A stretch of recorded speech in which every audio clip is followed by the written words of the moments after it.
नमस्कार मित्रांनो, या व्हिडिओमध्ये प्रथम आपण काही सामान्य प्रक्रिया पाहणार आहोत आणि त्यानंतर त्या प्रक्रिया उष्मादायी किंवा उष्माग्राही आहेत हे ओळखण्याचा प्रयत्न करणार आहोत। मग त्यानंतर आपण उष्मादायी आणि उष्माग्राही अभिक्रियांशी संबंधित काही अधिक प्रश्न सोडवू, चालेल? पण त्याआधी मी तुम्हाला या उष्मादायी आणि उष्माग्राही अभिक्रियांचा थोडक्यात अर्थ सांगतो। तर उष्मादायी अभिक्रिया म्हणजे ज्या अभिक्रियांमध्ये उष्णता बाहेर टाकली जाते। याउलट उष्माग्राही अभिक्रिया म्हणजे ज्या अभिक्रियांमध्ये उष्णता आत घेतली जाते किंवा उष्णता शोषली जाते। मग आता आपण काही प्रक्रियांपासून सुरुवात करूया। जसे की आपल्याकडे या ठिकाणी 3 प्रक्रिया आहेत: श्वसन, प्रकाश संश्लेषण आणि पालेभाज्या यांचे विघटन। आता हा व्हिडिओ तुम्ही थांबवा व यापैकी कोणत्या प्रक्रियांमध्ये अधिक ऊर्जा बाहेर टाकली जाते आणि कोणत्या प्रक्रियांना अधिक ऊर्जा लागते याचा विचार करा। मग जर तुम्ही यावर विचार केला असेल तर आपण पुढे बोलूया। बघा, श्वसन ही एक मानवी शरीरातील महत्त्वाची प्रक्रिया आहे। आपल्या शरीरातील पेशी ऑक्सिजन घेतात आणि त्याचा वापर ग्लुकोज तोडण्यासाठी करतात।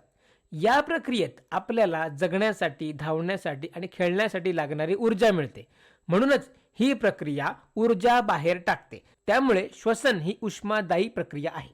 आता श्वसनाची रासायनिक अभिक्रिया अशी आहे।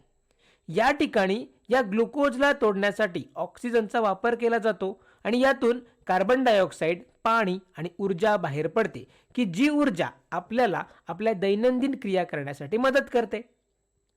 आता प्रकाश संश्लेषण बद्दल बोलूया।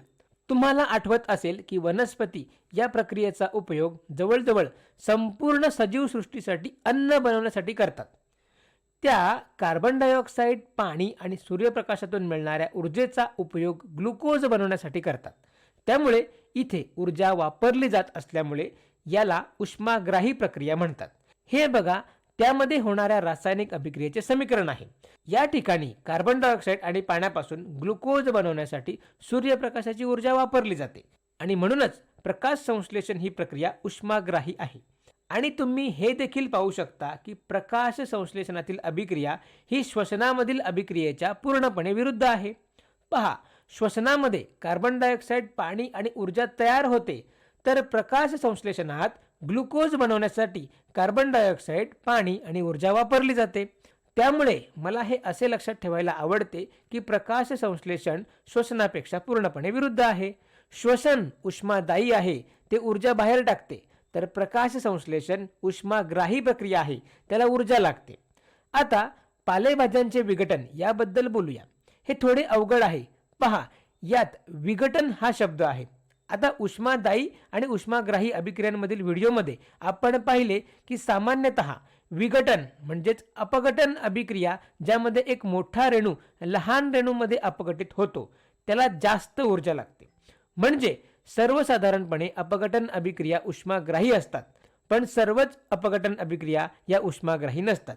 या ठिकाणी पालेभाज्यांचे विघटन होते, पण ही उष्मादायी प्रक्रिया आहे।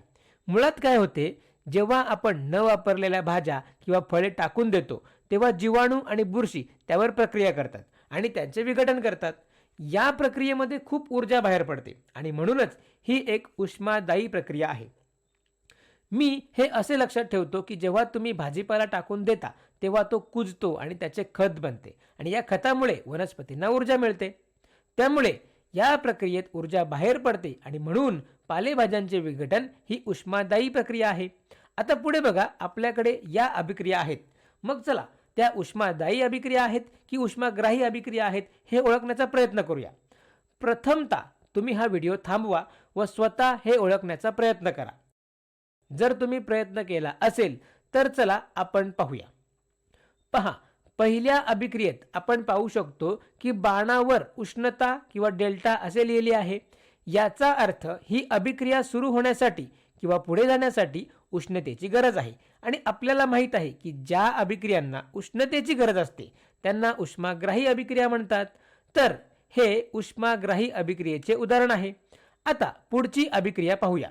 या अभिक्रियेमध्ये आपण पाहू शकतो की उत्पादिताच्या बाजूला अधिक उष्णता किंवा अधिक डेल्टा असे लिहिले आहे, म्हणजेच इथे उत्पादितांसोबत उष्णता बाहेर पडत आहे आणि ज्या अभिक्रियांमध्ये उष्णता बाहेर पडते किंवा तयार होते त्यांना आपण उष्मादायी अभिक्रिया म्हणतो. मग ही एक उष्मादायी अभिक्रिया आहे. आता ही पुढची अभिक्रिया बघा. इथे आपण पाहू शकतो की कॅल्शियम ऑक्साईड आणि पाणी एकत्र येऊन कॅल्शियम हायड्रॉक्साईड तयार होते. मग इथे आपल्याला समजते की या ठिकाणी दोन अभिक्रियाकारके एकत्र येऊन एकच उत्पादित तयार होत आहे. म्हणजे याचा अर्थ ही एक संयोग अभिक्रिया आहे. आणि आपण आधी पाहिले आहे की सर्वसाधारणपणे संयोग अभिक्रियांमध्ये उष्णता बाहेर पडते. म्हणजेच आपण इथे अंदाज लावू शकतो की इथेही जास्त उष्णता बाहेर पडेल आणि अशा अभिक्रियांना उष्मादायी अभिक्रिया म्हणतात. आणि बघा, आपला अंदाज इथे बरोबरच असेल, कारण आपण एका प्रयोगात पाहिले आहे जेव्हा कॅल्शियम ऑक्साईडच्या पांढऱ्या पावडरमध्ये पाणी घातले जाते तेव्हा ज्या भांड्यात ही अभिक्रिया होत आहे त्याला स्पर्श केला तर ते अधिक गरम झालेले आढळते. याचा अर्थ उष्णता बाहेर पडत आहे आणि म्हणूनच ही उष्मादायी अभिक्रिया आहे. आता ही शेवटची अभिक्रिया पाहूया. इथे आपण पाहतो की लेड नायट्रेटचे लेड ऑक्साईड, नायट्रोजन डायऑक्साईड आणि ऑक्सिजनमध्ये अपघटन होत आहे. इथे आपण पाहू शकतो की एकच अभिक्रियाकारक म्हणजे एक मोठा रेणू अनेक उत्पादितांमध्ये अपघटित होत आहे. मग अशा अभिक्रियांना आपण अपघटन अभिक्रिया म्हणतो. मग आपण आधी पाहिले आहे की सर्वसाधारणपणे अपघटन अभिक्रियांना उष्णता लागते. म्हणून आपला अंदाज इथे असा असेल की ही एक अपघटन अभिक्रिया असल्यामुळे तिला उष्णता लागेल आणि अशा अभिक्रियांना उष्माग्राही अभिक्रिया म्हणतात.